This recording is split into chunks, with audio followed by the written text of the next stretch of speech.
오늘을 살아가는 묵상 시간입니다. 오늘 본문 말씀 신명기 8장 1절입니다. 내가 오늘 명하는 모든 명령을 너희는 지켜 행하라. 그리하면 너희가 살고 번성하고 여호와께서 너희의 조상들에게 맹세하신 땅에 들어가서 그것을 차지하리라. 여러분, 하나님께서 좋아하는 사람이 있습니다. 그것이 바로 하나님은 겸손한 사람을 좋아하신다는 거죠. 하나님 앞에서 가장 큰 사람은 어떤 잘난 일을 하고 똑똑한 사람이 아니라 무지무지 겸손한 사람입니다. 그래서 큰 복을 받는 것보다 우리가 끝까지 그 겸손을 유지하는 것 정말 중요합니다. 그리고 또 하나 하나님이 좋아하시는 것이 무엇이냐면 바로 하나님의 말씀대로 사는 사람입니다. 하나님의 말씀은 우리를 살리기도 하고 치료하기도 하고 축복이 오게 하기도 하고 부흥을 일으키기도 합니다. 오늘 본문 말씀 속에 보면 이스라엘 백성들이 왜 광야를 통과해야 했는지 하나님께서 그 이유를 설명해 주시는 부분입니다. 하나님께서는 말을 듣지 않는 그들을 그냥 혼내주시려고 했던 것이 아니라 최고의 축복을 주기 위해 훈련시키려고 그 광야로 그들을 데리고 가셨던 것이죠. 하나님께서는 이스라엘 백성들이 광야에서 훈련받은 대로 하기만 하면 가나안 땅도 차지하고 이 세상에서 복을 받지 못할 것이 없다고 약속하셨습니다.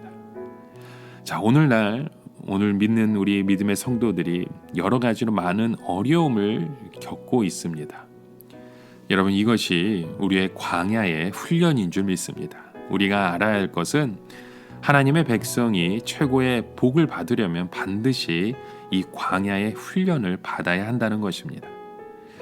그런데 이 광야에서 그냥 고생만 죽도록 해서는 안 됩니다. 거기에서 반드시 배워야 할 것이 있죠.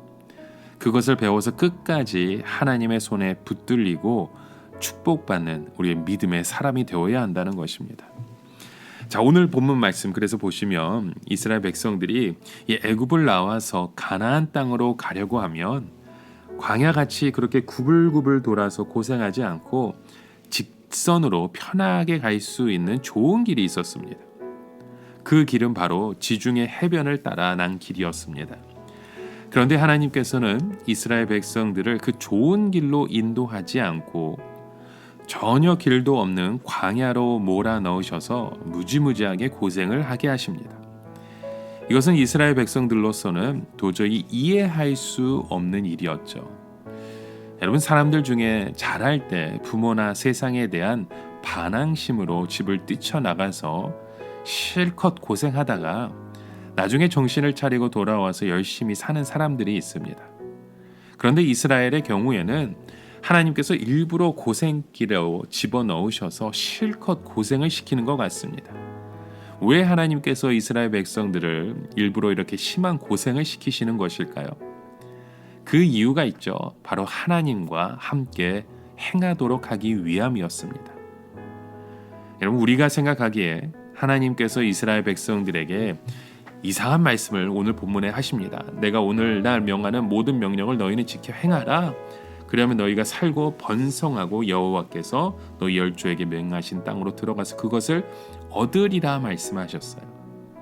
자, 이스라엘 백성들이 하나님의 말씀을 지키면 가나안 땅을 차지하게 될 것이고 가나안 땅에서 많은 축복을 누리게 된다는 것입니다. 여러분, 우리는 가나안 땅이 주인이 없는 빈 땅이 아님을 너무나도 잘 알고 있습니다. 가나안 땅에는 군대와 무기를 가진 강한 족속들이 많이 살고 있었죠. 그런데 어떻게 이스라엘 백성들이 하나님의 말씀만 지켜서 그 강한 군인들과 무기들을 다 물리치고 그 땅을 차지할 수 있을까요? 그것은 하나님의 말씀을 지키는 것이 하나님께서 함께 하시는 가장 중요한 방법이기 때문입니다. 그래서 하나님께서는 그분과 함께하는 백성이 되게 하기 위해서 그들을 광야로 데리고 들어가셨던 것입니다. 여러분, 사람은 참으로 이상합니다. 그래서 편안할 때는 하나님을 필사적으로 붙들지 않게 되죠. 왜냐하면 하나님의 도움 없이 내 힘만으로도 얼마든지 모든 것을 다 잘할 수 있기 때문입니다. 내가 똑똑하고 내가 능력이 있는데 내 힘으로 해결하지 못할 것이 뭐가 있겠습니까? 그러나 사람이 아주 큰 어려움을 한번 당해보면 인간의 힘이라고 하는 것이 얼마나 보잘것없는가 하는 것을 깨닫게 됩니다. 그리고 지금까지 하나님을 인정하지 않고 자기 마음대로 산 그 교만에 대해 진심으로 회개하게 되죠. 이때 하나님께서 우리를 치료해 주시고 은혜를 베풀어 주시는데요. 이때야 비로소 우리는 하나님과의 그 진정한 인격적인 관계가 생기게 되는 것입니다. 이것이 바로 하나님과의 첫사랑입니다. 사람들이 살아계신 하나님을 체험하는 것은 세상에서 성공하고 잘할 때가 아닙니다. 그럴 때는 오히려 하나님이 자기 일에 방해가 될까 봐 걱정을 하죠. 그러나 우리가 죽을 병에 걸리든지 개인적으로 큰 어려움에 빠지게 되면 나 자신의 머리나 능력은 정말 아무것도 아니라는 것을 깨닫고 진심으로 하나님께 매달리게 됩니다. 그때 하나님께서 기도를 들어주셔서 기적적으로 병을 낫게 해주시고 어려움을 해결해 주시면 하나님이 살아계신 것과 하나님이 자신을 사랑하시는 것을 믿게 됩니다. 이스라엘 백성들은 모두 이 광야에서 극단적인 가난과 위기를 겪으면서 살아계신 하나님을 체험했습니다. 이것이 바로 이스라엘의 부흥이었습니다. 그런데 우리는 인간인데 어떻게 그 크신 하나님을 제대로 사랑할 수 있겠습니까? 우리가 어려울 때 하나님의 사랑을 체험할 수 있다고 해서 늘 병에 걸릴 수도 없고 늘 망해 있을 수도 없습니다. 그래서 하나님께서 주신 것이 바로 하나님의 말씀입니다.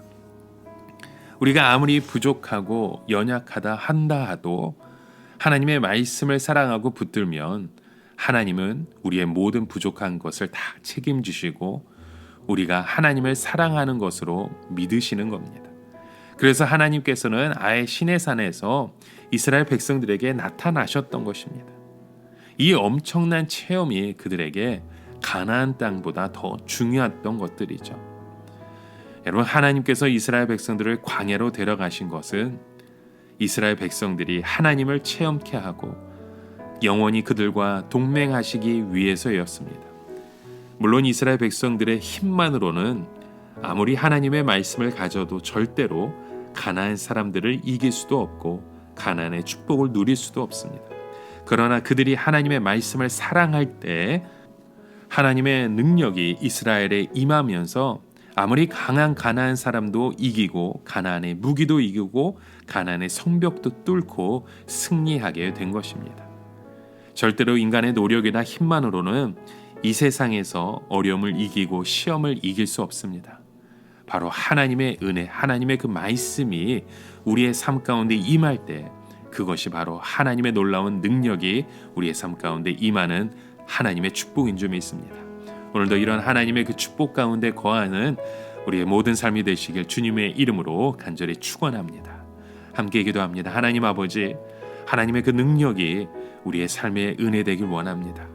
우리의 삶 가운데 힘으로만 해결되지 않는 것들이 있음을 고백하오니 하나님, 우리의 삶 가운데 복잡하게 꼬여있는 이 모든 것들이 하나님의 능력으로 하나님의 힘으로 이루어지고 해결되어지고 하나님의 응답하심이 함께 경험될 수 있는 그 축복의 통로 되게 하여 주시옵소서. 예수님의 이름으로 기도드립니다. 아멘.